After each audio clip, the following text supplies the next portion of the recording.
नमस्कार. आम्ही एका नवीन उपक्रमाला सुरुवात करतोय, ज्याला आम्ही म्हणतोय संगोष्ठी. म्हणजे जिथे रसिकजन, विद्वज्जन एकत्र येऊन वेगवेगळ्या विषयावर सुंदर चर्चा करतात, एकमेकांचे अनुभव एकमेकाला सांगतात, ती जागा म्हणजे संगोष्ठी. महाराष्ट्र राज्य संस्कृत साहित्य अकादमी या संस्थेतर्फे आम्ही या पॉडकास्टच्या माध्यमातून अशा संस्कृत विषयीच्या संगोष्ठी तुमच्यापर्यंत घेऊन येण्याचा प्रयत्न करतो. या संगोष्ठीमध्ये संस्कृतमध्ये आलेल्या अनेक विषयांबद्दलची वेगळ्या अंगाने चर्चा व्हावी, अनेक विषयांचा परिचय व्हावा, अशी अपेक्षा आमची आहे. आज आम्ही बोलणार आहोत प्राचीन भारतीय नाट्य परंपरा या विषयाबद्दल. त्याच्यासाठी आज स्टुडिओमध्ये माझ्याबरोबर माझ्या लाडक्या बाई आलेल्या आहेत, डॉक्टर मंजुषा गोखले. नमस्कार बाई.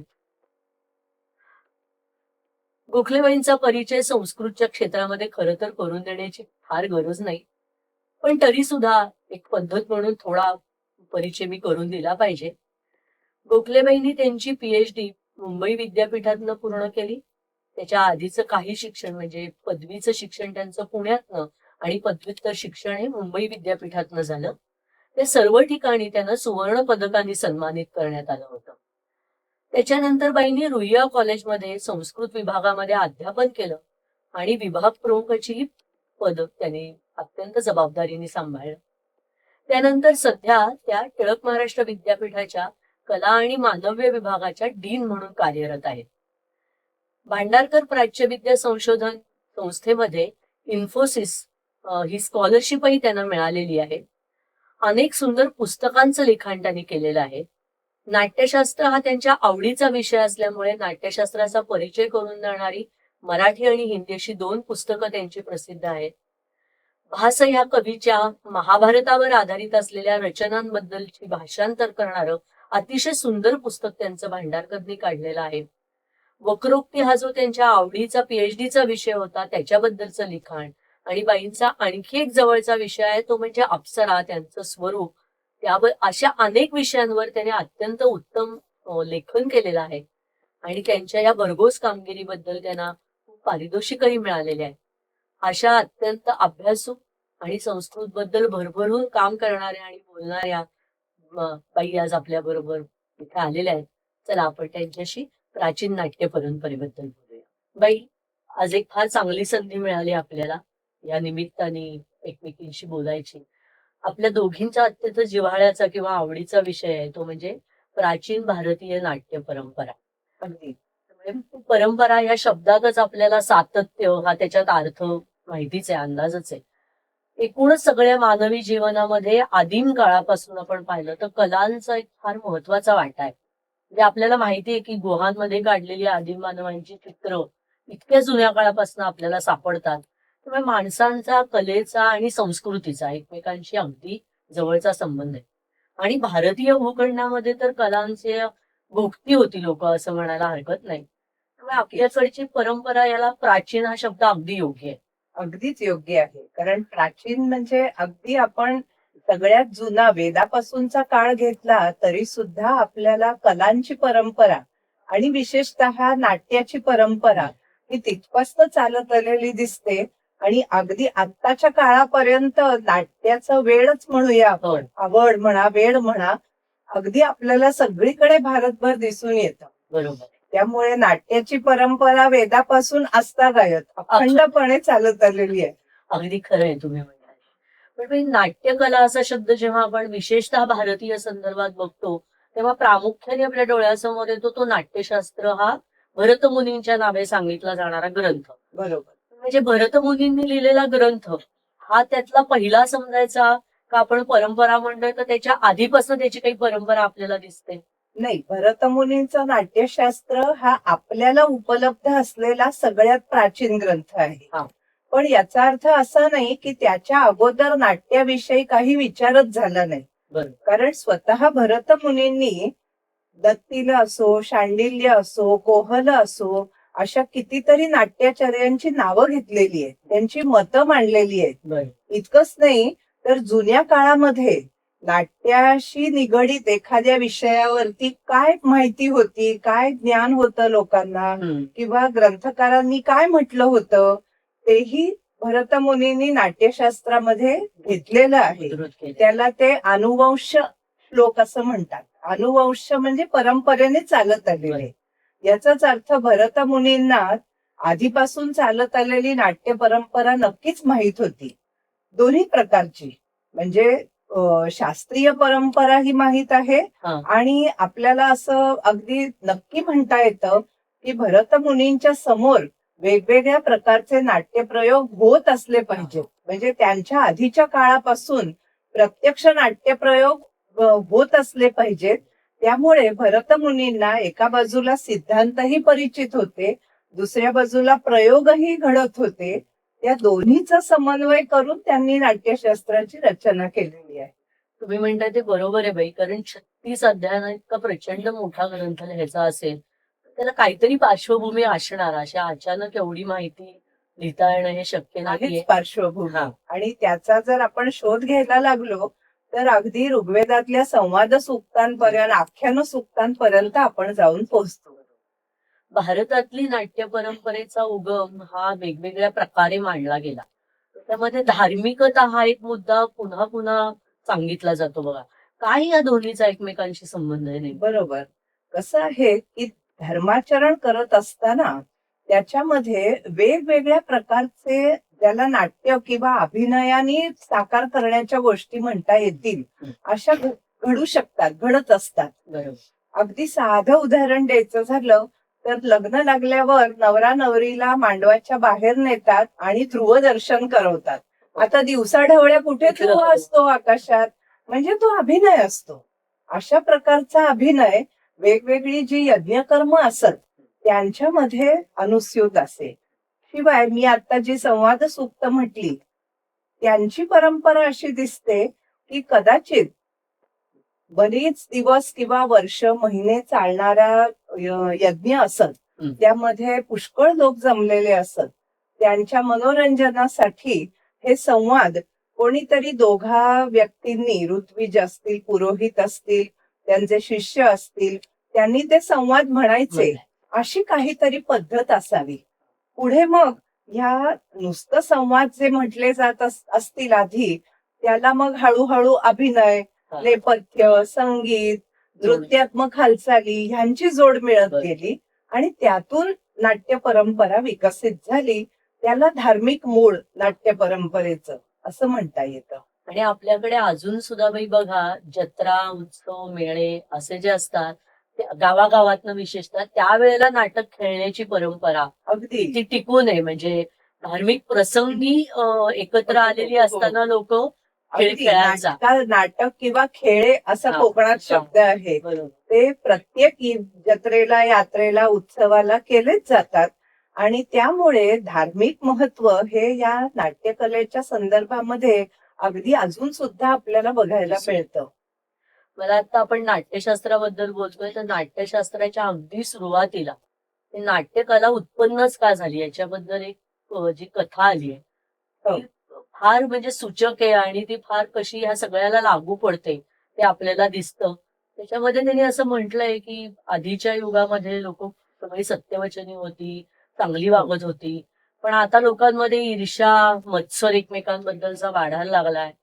तर ह्या भावना लोकांच्या कमी व्हाव्यात ह्याच्यासाठी आम्हाला काहीतरी द्या. बरोबर. आणि आणि व्हाव्यात म्हणण्यापेक्षा सुद्धा आपण अगदी म्हणजे नाट्यशास्त्राचा काळ तर जाऊ सोडूनच देऊया, पण आत्ताच्या काळात सुद्धा इतकी टेन्शन्स आहेत, रोजच्या कटकटी आहेत, त्रास आहे, दुःख आहे, यातायात आहे, त्या सगळ्यातनं थोडा वेळ तरी आपण सुटावं, मनोरंजन व्हावं, म्हणजे आजच्या भाषेत रिलॅक्स व्हावं असं प्रत्येकालाच वाटतं. बरोबर. आणि आपलं मनोरंजन करून आपला सगळा ताण दूर करून आपल्याला पुन्हा प्रफुल्लित करण्याचं काम नाट्य करतं. त्यासाठी आम्हाला एक क्रीडनीयक म्हणजे खेळणं द्या अशी मागणी देवांनी ब्रह्मदेवाकडे केली होती. आणि अजूनही बाई आपण तोच शब्द वापरतो, नाटकाचा खेळ. खेळ. त्यामुळे तो खेळ हा शब्द एका अर्थाने स्पोर्ट्स म्हणजे आनंद घेणे हो, या पण अर्थाने आहे. अगदी. आनंद घेणे आणि आनंद देणे हेच तर नाट्याचं मूळ प्रयोजन आहे. बरोबर. आणि त्याच कथेत मला वाटतं पुढे असंही सांगितलंय की हा 5वा वेद असं त्याला म्हटलं हो. गेलं. हो. आणि त्याचं कारण त्याने असं सांगितलं की आधीचे वेद हे सगळ्यांना उपलब्ध नव्हते. पण ह्या वेदाचं वैशिष्ट्य आहे की तो सार्ववर्णिक आहे. अगदी. मला या बाबतीमध्ये एक गोष्ट फार आवडते आणि लक्षात येते ती अशी की समाज हा सगळ्या वर्णांचा मिळून बनतो. म्हणजे अगदी उच्चवर्णीयांपासून तळागाळातले लोक, स्त्री पुरुष लहान मोठे सगळे. बरोबर. आणि नाट्यशास्त्राच्या या कथेमध्ये या सगळ्या समाजाचं एकत्रितपणे मनोरंजन कसं होईल याचा विचार केलाय. कुठल्याही वर्णाला, जातीला किंवा गटाला त्यातनं वगळलेलं नाही. उलट सगळा समाज एकत्र यावा नाट्याच्या निमित्ताने आणि त्याने नाट्याचा आस्वाद घ्यावा अशी कल्पना दिसते. म्हणजे नाट्यशास्त्रामध्ये जिथे प्रेक्षागृह बांधावं कसं हे सांगितलंय तिथे सुद्धा प्रत्येक वर्णाला काही वेगळी जागा नेमून दिली आहे असं दिसत नाही आपल्याला बसण्यासाठी.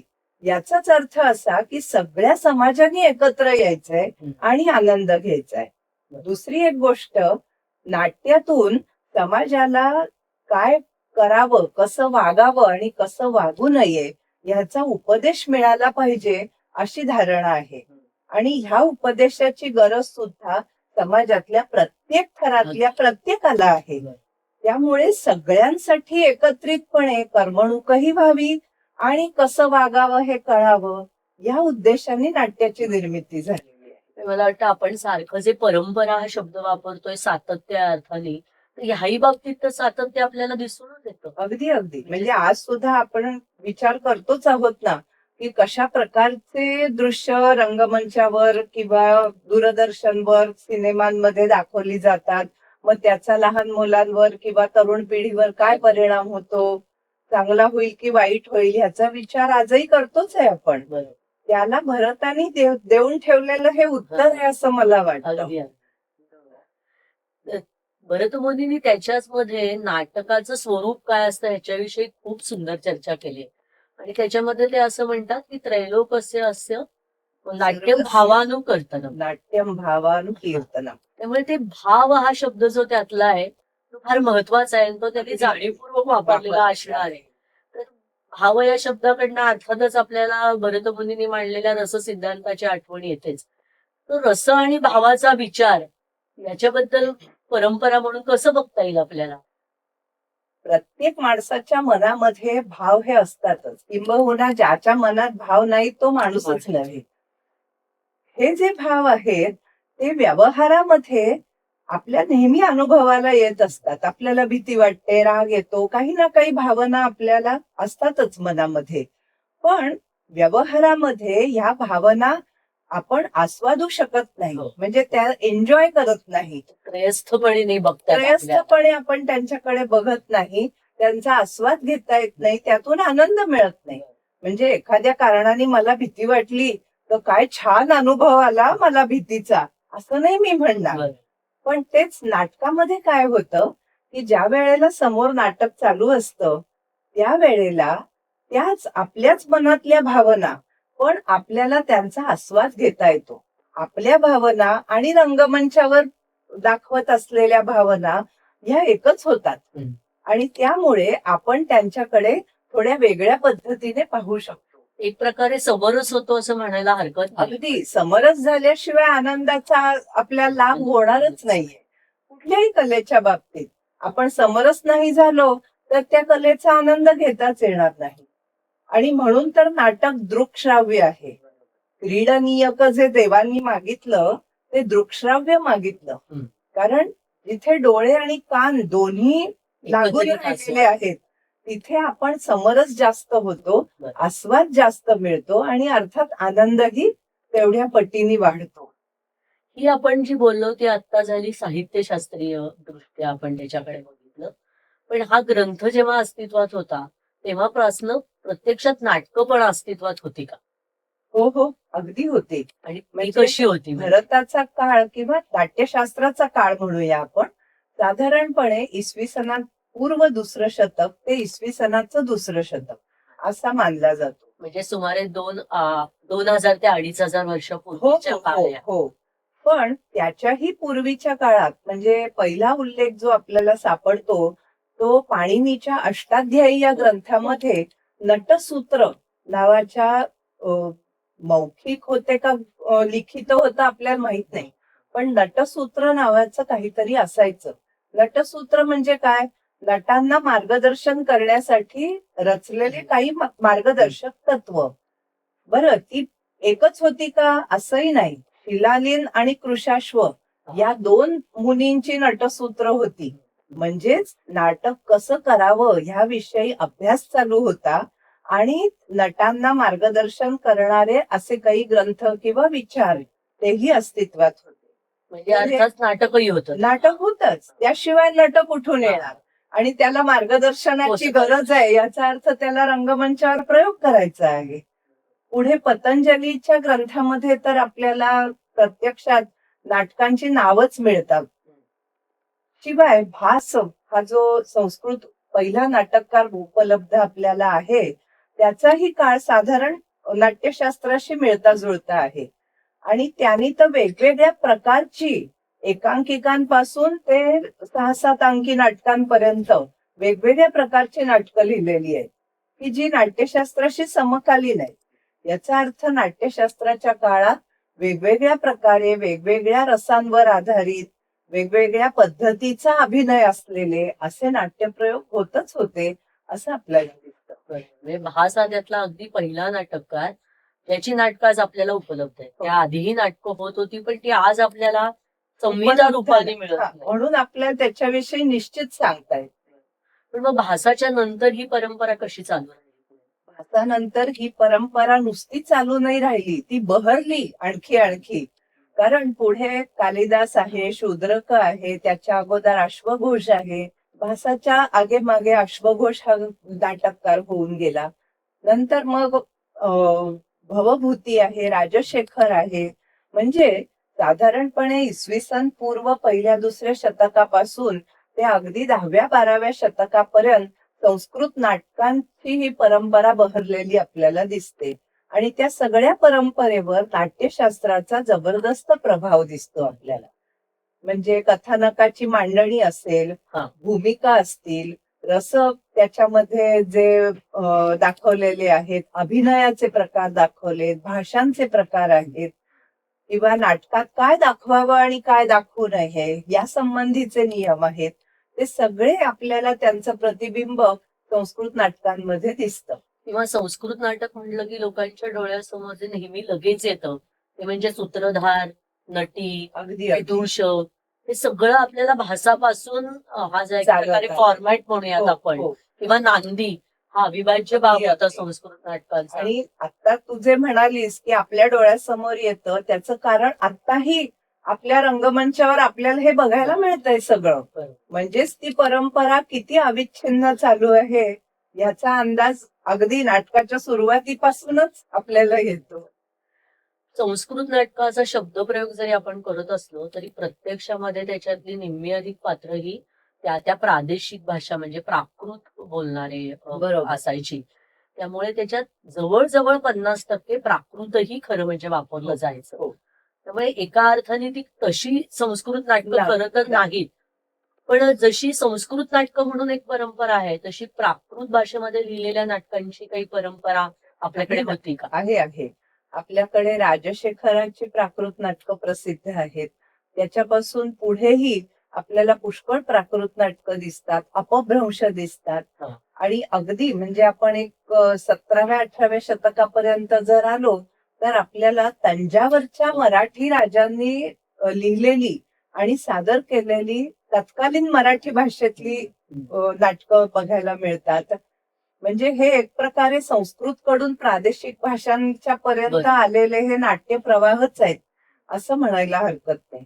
विशेषतः लोकनाट्यांच्या परंपरा ह्या मुळातच प्राकृत मध्ये अधिक बहरलेल्या आहेत. बरोबर. आणि अगदी आजच्या काळापर्यंत सगळीकडे म्हणजे भारतभर वेगवेगळ्या पद्धतीने त्या त्या प्रांतामध्ये लोकप्रिय असलेल्या लोकनाट्यांचे प्रयोग त्या त्या भाषांमध्ये अगदी होतातच होतात. आपण सारखं नाटक हा शब्द परत परत वापरतोय, पण खरं म्हणजे नाट्यशास्त्रानुसार बघायला गेलं तर नाटक हा एक प्रकार आहे. त्याच्यासाठी त्यांनी रूपक असा शब्द हो. दृश्य श्राव्य माध्यम असल्यामुळे वापरलाय. तर त्या रूपकाचे खरं तर 10 प्रकार सांगितले गेले. बरोबर. म्हणजे अगदी एका व्यक्तीने रंगमंचावर उभं राहून पात्र असल्याप्रमाणे वेगवेगळी वठवत कथा सादर करणं, हो. इथपासनं ती गुंतागुंता अधिक वाढत वाढत ते नाटकापर्यंत त्याचे वेगवेगळे अगदी. फॉर्म्स आपल्याला झालेले दिसतात.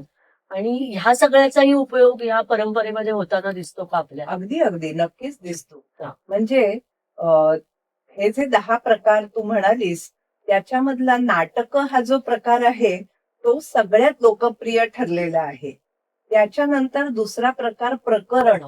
या प्रकाराचं वैशिष्ट्य असं की प्रकरणाची कथा ही फक्त राजे रजवाडे किंवा देव दानव गंधर्व यांच्याशी मर्यादित नसते. समाजातल्या कुठल्याही थरातलं कुठल्याही प्रकारचं पात्र, भाषा, प्रसंग, संवाद हे त्याच्यामध्ये आपल्याला बघायला मिळतात. उच्चकटिक हे त्याचं सगळ्यात चांगलं उदाहरण सुंदर म्हणजे उदाहरण आहे. त्याची कथाही त्यामुळे वेगळी आहे, त्याचा नायक नाही काही वेगळा आहे. वेगळे आहे. आणि म्हणजे आजच्या भाषेत सांगायचं तर एक वेगळा फ्लेवर आहे त्या नाटकाला एक प्रकारे, असं म्हणायला अगदी, हरकत म्हणजे ते जगाच्या कुठल्याही रंगभूमीवर कुठल्याही काळात केलं कधीही. तरी ते लोकांना आपलंसं वाटेल खरंय. असं प्रकरण आहे ते. नंतर प्रहसन आहे, हा. म्हणजे विनोदी ढंगाचं नाटक आहे. फार्स असा एक शब्द त्या फार्स नंतर हा परदेशी आहे. परदेशी आहे. बरोबर. पण प्रहसन आहे त्याचंही मूळ हास्यरस हेच आहे. आणि समाजामध्ये जी काही ढोंगी प्रवृत्ती असते त्याच्यावरती प्रकाश टाकून त्यातून हास्य निर्माण करणं हा एक फार सुंदर प्रकार भरतानी आपल्याला तिथे सांगितलेला आहे. आपल्याला संस्कृत मध्ये प्रहसनं फारशी सापडली नाहीयेत, पण प्राकृत मधली काही छान प्रहसनं आपल्याला अगदी अगदी उपलब्ध आहेत. आणि ती खरोखरच तुम्ही म्हणता तसं समाजातल्या डोंगावर नेमकी बोट ठेवणारी ठेवणारी आहे. अशी. आणि अगदी 17व्या शतकापर्यंत ही संस्कृत प्राकृत प्रहसनं लिहिली जात होती आणि सादरही केली जात होती. याचे पुरावे आपल्याकडे आहेत. दशरूपकांच्या ह्या वेगवेगळ्या फॉर्मॅट मधनं जेव्हा लोकांसमोर हे सादरीकरण केलं जात होतं, त्या सादरीकरणाचं मुख्य महत्वाचे मुद्दे कुठले समजले जायचे? सादरीकरण म्हटलं की अभिनय हा त्यातला सगळ्यात मूळ पाया आहे. कारण शेवटी प्रत्येक भावभावना ही आपल्या अभिनयातून अभिनेते मंडळी जी असतात ती प्रेक्षकांपर्यंत पोहोचवत असतात. आणि हा अभिनय 4 प्रकारचा असतो असं आपली परंपरा मानते. पहिला म्हणजे वाचिक अभिनय, म्हणजे स्क्रिप्ट ज्याला आपण म्हणतो, पाठ्य. नाट्यातलं पाठ्य संवाद. आणि दुसरा त्याचा महत्वाचा पैलू संवाद फेक, हा. डायलॉग डिलिव्हरी, बरोबर. की जी आज तुम्ही कुठलंही नाटक करा त्याच्यामध्ये ही महत्वाची आहेच. आणि अगदी आज सुद्धा ह्या संवाद फेकीविषयी जे काही लिहिलं जातं त्याच्यामध्ये आपल्याला नाट्यशास्त्रात भरतमुनींनी जे सांगितलंय त्याचं प्रतिबिंब हमखास बघायला मिळतं. कारण ते जागतिक आहे, युनिव्हर्सल आहे. स्थळ काळाची मर्यादा त्याला नाही. दुसरा भाग आहे आहार्य अभिनय. आहार्य म्हणजे रंगभूषा, वेशभूषा किंवा रंगमंचावरची एकूण तयारी, सजावट, नेपथ्य ज्याला आपण आज म्हणतो, त्या प्रकारचा अभिनय.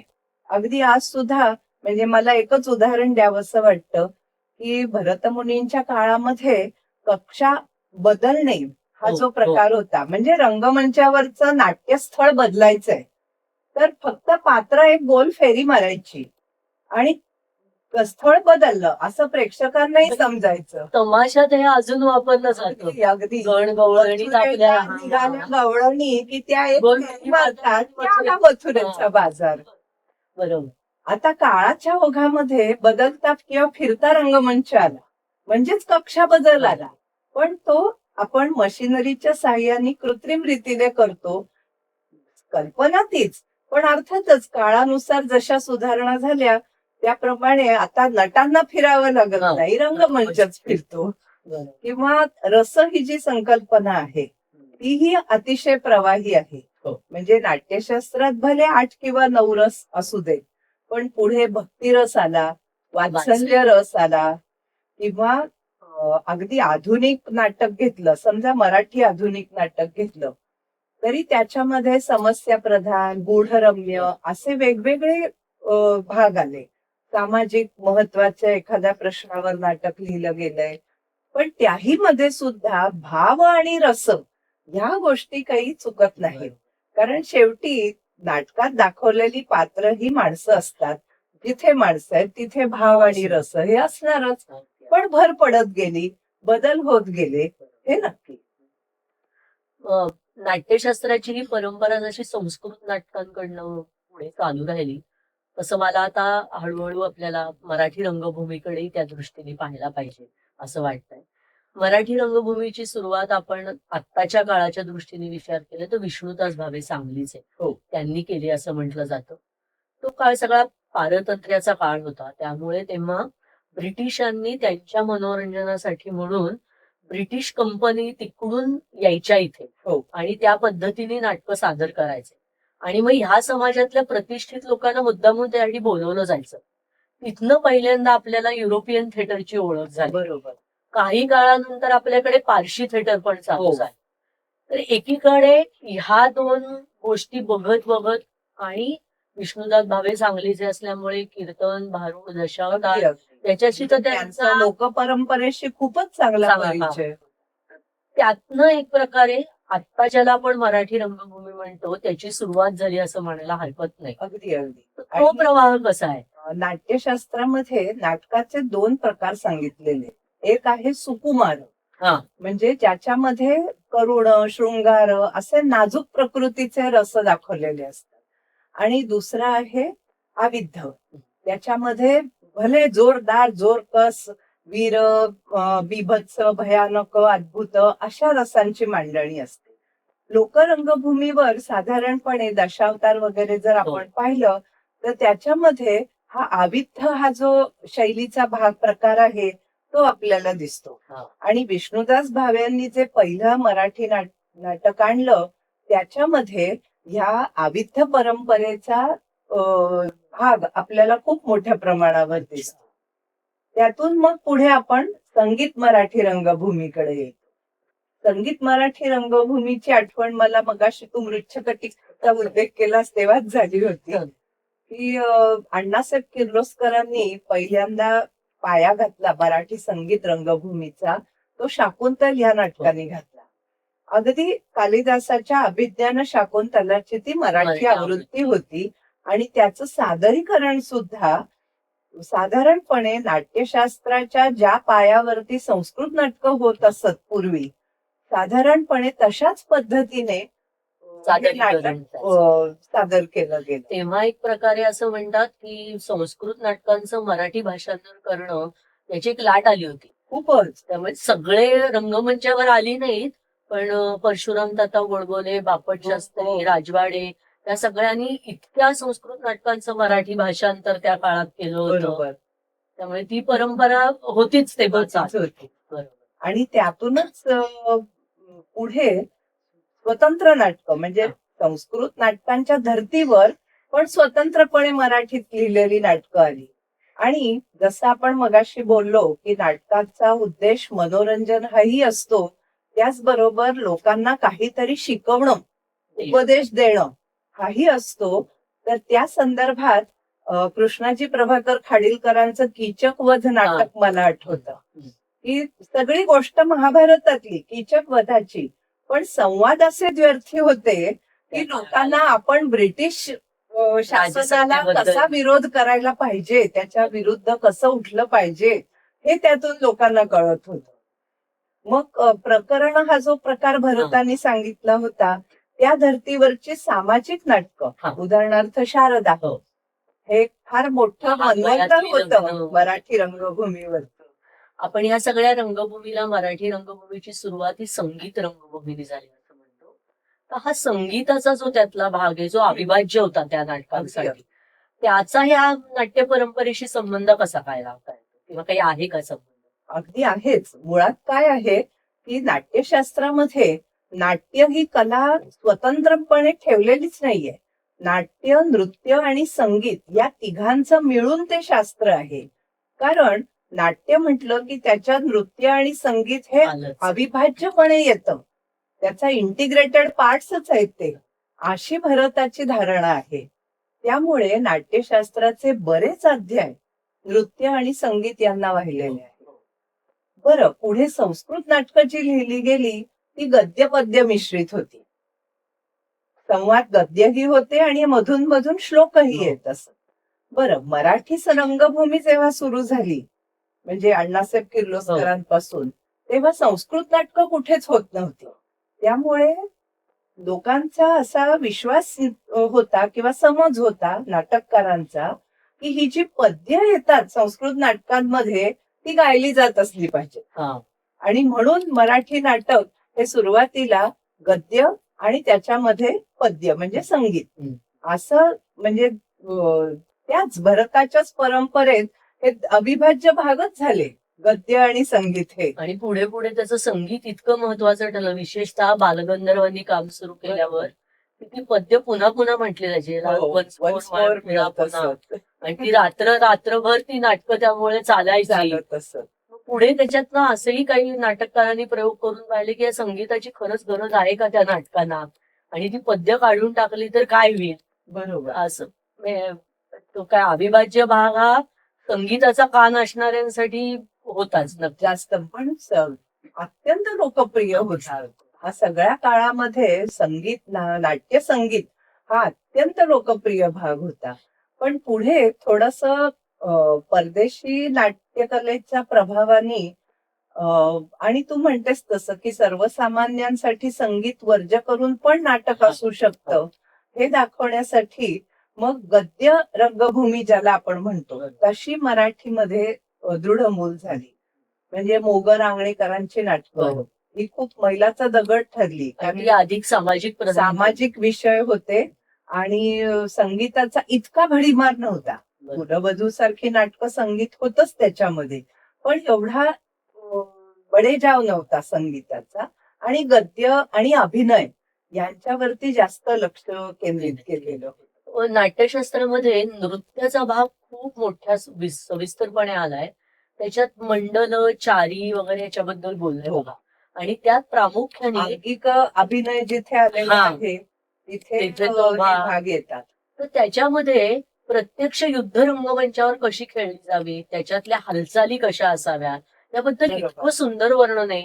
आणि ते वर्णन वाचताना अनेकदा आपल्याला असं वाटतं की आज सुद्धा जेव्हा रंगमंचावर युद्धात्मक हालचाली दाखवायची वेळ येते, किंवा अगदी खरं सांगायचं तर चित्रपटात सुद्धा जेव्हा युद्ध किंवा मारामारी दाखवली जाते तर हालचालींची पद्धती अजून तीच असते. बरोबर आहे. त्या दृष्टीने त्याच्याकडे बघत नाहीत हल्ली कोणी. पण चारी असा शब्द नाही. पण आपण जे म्हणतोय की मूळ सूत्र तेच असतं, तसाच तो भाग आपल्याला त्याच्यामध्ये दिसतो. म्हणजे मुळात ह्या युद्धशास्त्रातल्या संकल्पना आहेत. म्हणजे भासकवींनी भीम आणि दुर्योधन यांच्या गदायुद्धाचं जे निवेदन केलंय तिथे सुद्धा तो कसा मंडल घेतो, कशा उड्या मारतो, कसे पदन्यास करतो त्याचे तपशील येतो.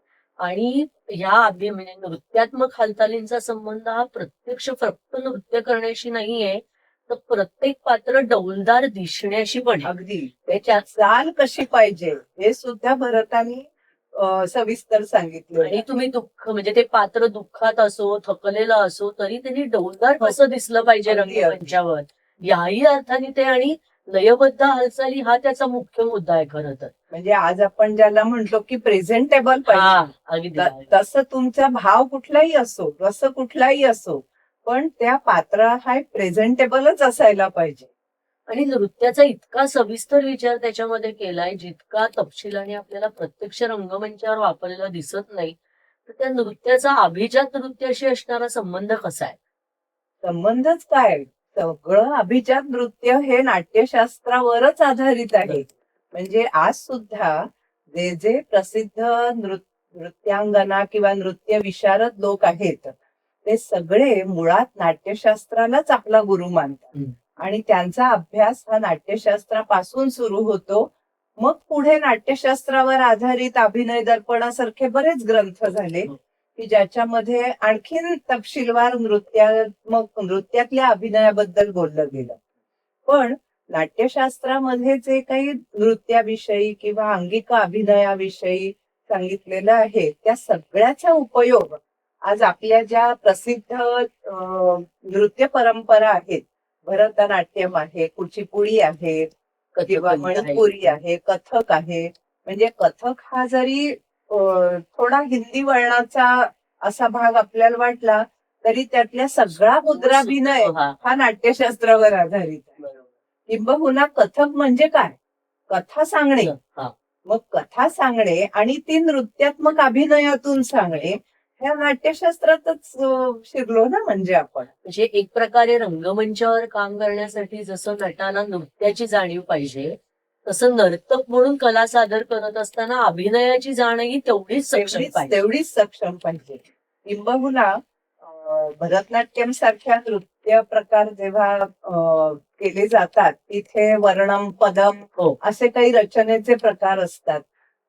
तिथे ते भावदर्शी असतात आणि हे भाव कसे दाखवावे हे नाट्यशास्त्राच्या परंपरेतनच हे नर्तक शिकून तयार होतात आणि ती परंपरा आत्मसात करतात. म्हणजे जरी आपण आज नृत्य आणि अभिनय हे स्वतंत्र पाहत असलो, त्याचा मुळात एकमेकांशी जो संबंध आहे तो संबंध नाट्यशास्त्राने बरोबर पकडलाय असं आपल्याला दिसतं. त्यामुळे त्या दृष्टीने खरं आपण नृत्याकडे पाहिलं पाहिजे. स्वतंत्र कला असं त्याच्याकडे पाहिजे गरज म्हणजे नाहीच आहे. अंगिका अभिनय हा नृत्यातला एक महत्वाचा भाग आहे हे लक्षात घेऊन नृत्य आपल्याला त्याचा रसास्वाद घेणं गरजेचं आहे. बरोबर.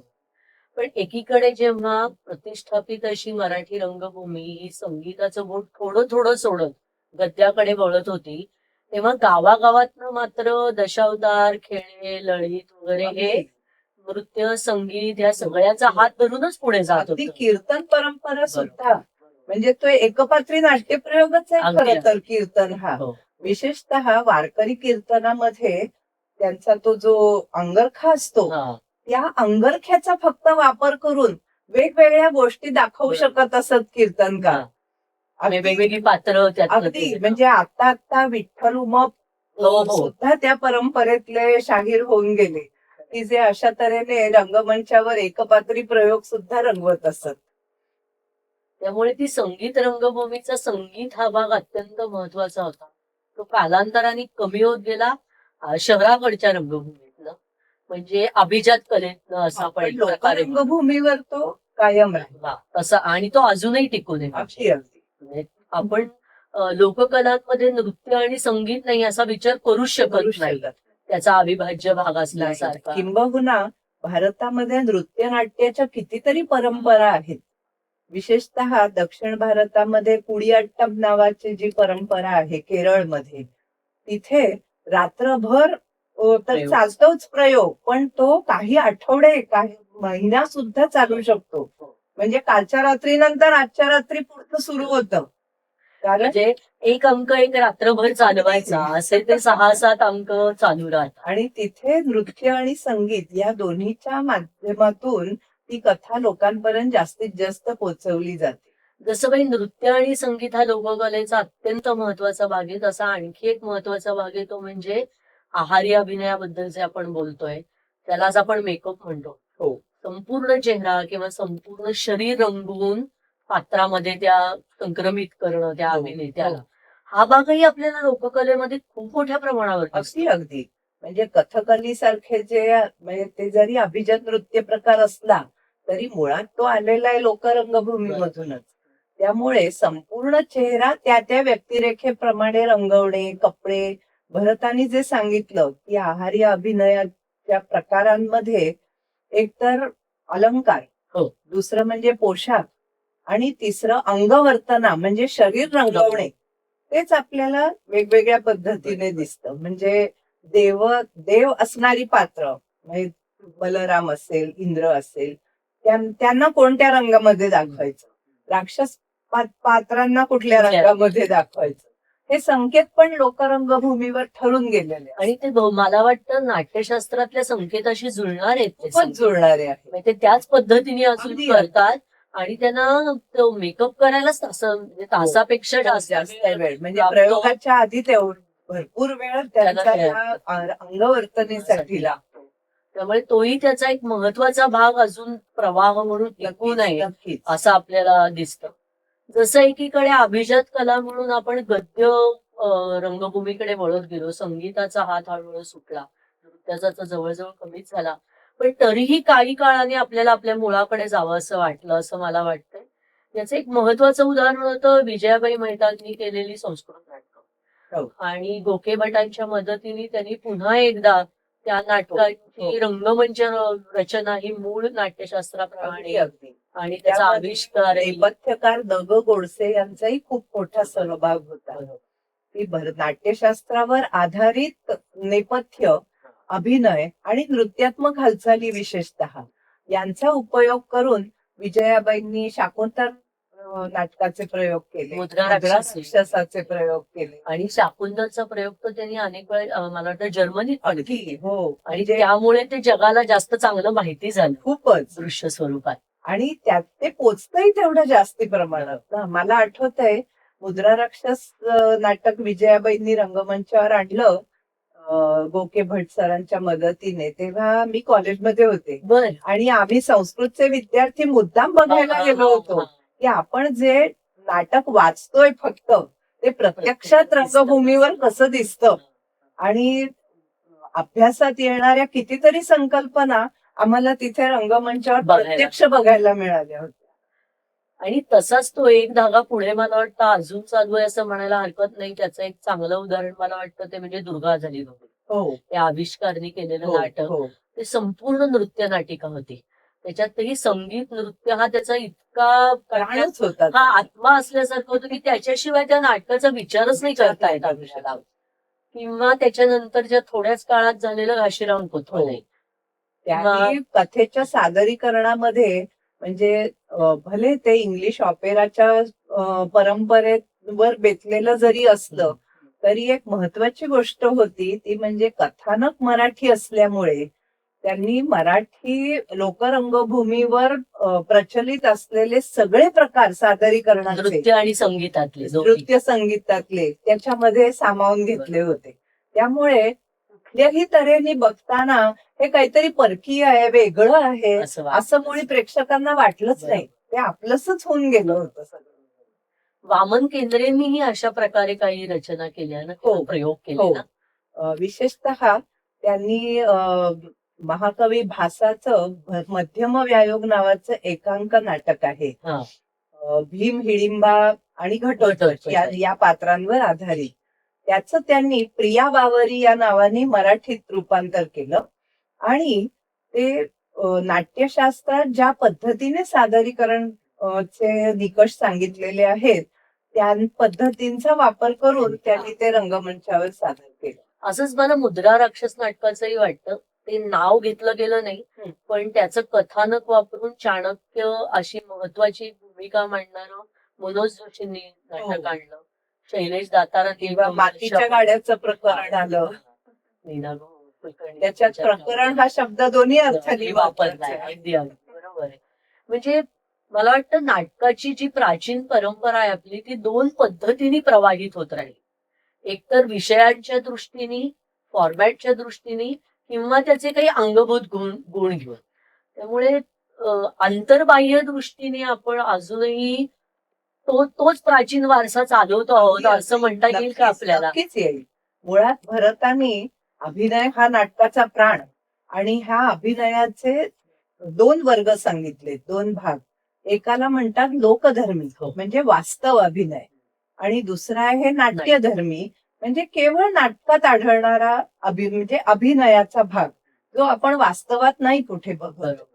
आज सुद्धा आपण हे दोन्ही प्रकार अभिनयाचे वापरतोय आणि त्याची जी काही सुंदर गुंफण भरतानी सांगितली आहे तशीच आजच्याही नाटकांमध्ये केलेली आपल्याला बघायला दिसते.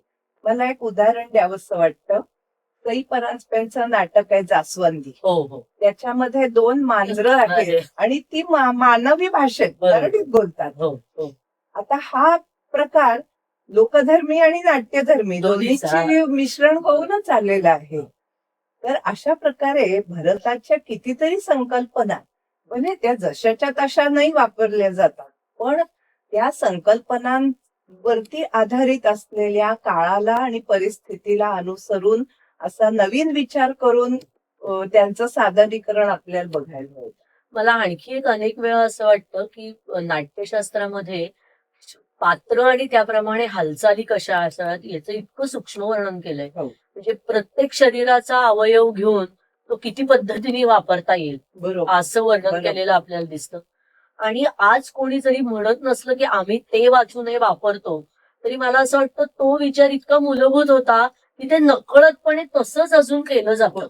होतच. म्हणजे त्यातले म्हणजे बारकावे एक उदाहरण द्यायचं झालं तर भरताने दृष्टी हा भाग सांगितलाय.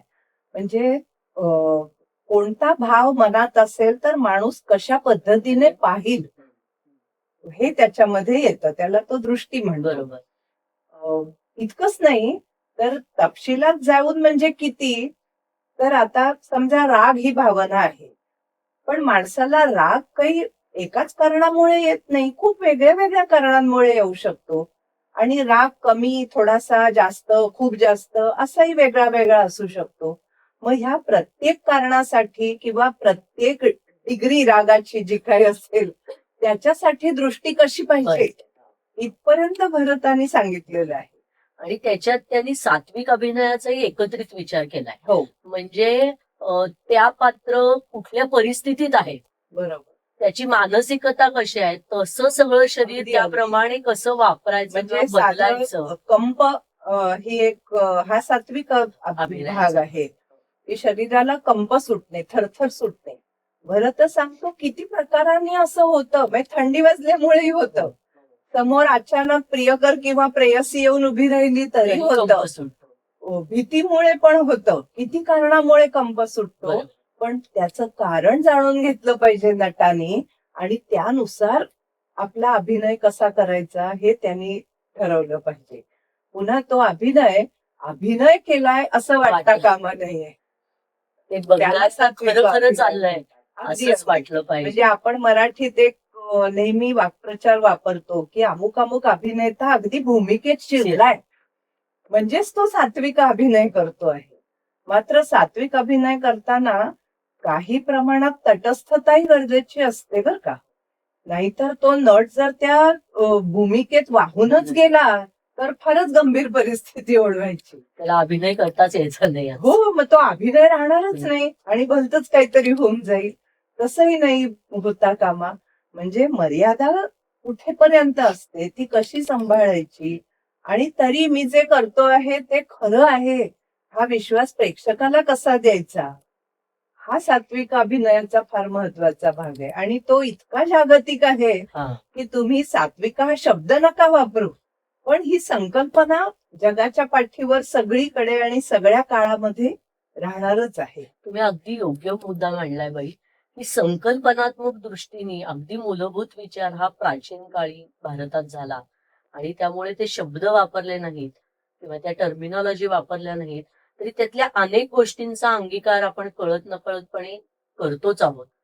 आणि त्यामुळेच हा प्रवाह हा सतत चालू राहिलाय आणि तो पुढेही चालू राहील बहुतेक. नक्कीच. पण याला कारण पुन्हा भरताची दृष्टी हे आहे बरं का. कारण भरताने कधीच असं म्हटलं नाही की मी जे सांगतो तेच आणि तेवढंच करा. तो नेहमी असं म्हणतो नाट्यशास्त्रात की रंगकर्मीने नेहमी निरीक्षण केलं पाहिजे. कारण शास्त्राला मर्यादा आहे. शास्त्र किती सांगणार, पण निरीक्षणाला मर्यादा नाही आहे. त्यामुळे आपली बुद्धी, प्रतिभा, निरीक्षण, अनुभव हे सगळं वापरून जास्तीत जास्त चांगलं प्रेक्षकांच्या समोर सादर करण्याचा प्रयत्न केला पाहिजे. कितीतरी ठिकाणी अनेक छोटे छोटे घटक असतात. एखाद्या अभिनयातले म्हणा, नृत्यातले म्हणा.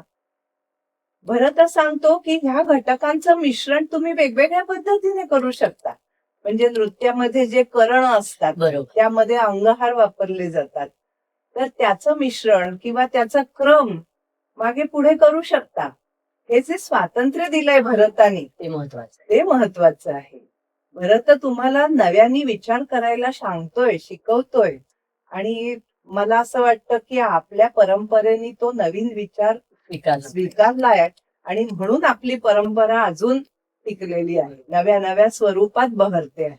आणखी एक नाट्यशास्त्राने महत्वाची संकल्पना मांडलेली आपल्याला दिसते, ती म्हणजे तुम्ही मगाशी म्हणलात की नाटक हे जसं मनोरंजनाचा भाग आहे तसं काही वेळा ते उपदेशही करतं, पण त्यातनं पुरुषार्थ प्राप्ती व्हावी अशीही एक संकल्पना आपल्याकडे मांडली गेली बरोबर. आणि ती पुढच्याही नाट्यशास्त्रीय ग्रंथांमधनं आपल्याला आलेली दिसते.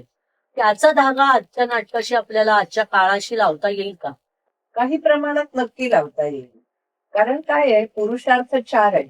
धर्म, अर्थ, काम आणि मोक्ष. जी शृंगारप्रधान नाटकं आहेत, त्यांचा संबंध तर सरळ सरळ काम या पुरुषार्थाबरोबर आपल्याला दिसतो. जी नाटकं समस्या प्रधान आहेत, राजकीय पार्श्वभूमीची आहेत, सामाजिक पार्श्वभूमीवरची आहेत, त्यांचा संबंध अर्थ या पुरुषार्थाशी आहे.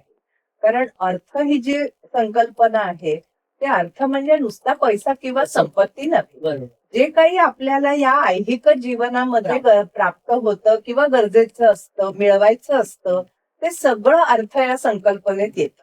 त्यामुळे एखाद्या सामाजिक समस्येवर उत्तर शोधणारं नाटक असेल, तेही अर्थाच्या तेही अंतर्गत. अर्थाच्या अंतर्गत येणार आहे. धर्म हा जो पुरुषार्थ आहे, त्याचा संबंध सदाचाराशी आहे. आणि त्या प्रकारचीही नाटकं आज आपण बघतो की जिथे चांगल्या, एस्पेशली सिनेमे बघतो की जिथे वाईटावर चांगल्याने विजय कसा मिळवला ह्याचं चित्रीकरण असतं. पूर्वी त्याला सत्य असत्य, न्याय अन्याय असे शब्द वापरत असतील, ते आज आपण वापरत नसू कदाचित, पण कल्पना तीच आहे अजून. कल्पना तीच आहे. भक्तिप्रधान नाटकं आहेत किंवा इतर जे आपले लोकपरंपरेतले प्रयोग आहेत, तिथेही भक्तिप्रधान नाट्यांचा मोठा सहभाग असतो, लोकप्रिय असतात ती. तो भाग आपल्याला मोक्ष या संकल्पनेशी जोडता येतो. तेच म्हणजे आपण पुन्हा एकदा मला वाटतं आपण त्याच मुद्द्यापाशी येतोय की आता त्या संकल्पना म्हणून ते शब्द आपण वापरत नाही, बरोबर. पण त्या बदललेल्या काळाच्या परिघामध्ये बदललेल्या स्वरूपात का होईना पण ते आपण अजून मान्य केलेलं आहे स्वीकारलेल्या आणि अंतःप्रवाहात ते कुठे ना कुठे येत राहतं, जाणवत राहतं. टाळता येण्यासारखं नाहीच आहे कारण. त्यामुळे पुरुषार्थ हा शब्द आपण आज कदाचित वापरत नसू. बरोबर. पुरुषार्थ म्हटलं की काहीतरी जुनं पानं असं वाटतं, पण तसं नाही आहे. शब्द वापरत नसतील पण संकल्पना त्याच आहेत. मला वाटतं भारतखंडातलं हेच महत्व आहे की जितकं प्राचीनत्व आपल्याकडे आहे तितकं नित्य नूतनत्व पण आहे. आपण जुन्या गोष्टी डोळसपणे स्वीकारत राहतो आणि त्याचा धागा काळाप्रमाणे पुढे वाहत राहतो. तेच आपल्याला प्राचीन नाटकाच्या बाबतीत झालेलं दिसतं आणि हा विचार असाच चालू राहावा आणि भारताची परंपरा अशीच पुढे चालू राहावी असं ह्या निमित्ताने आम्हाला दोघींनाही इथे पुन्हा एकदा सांगावं असं वाटतं. नमस्कार.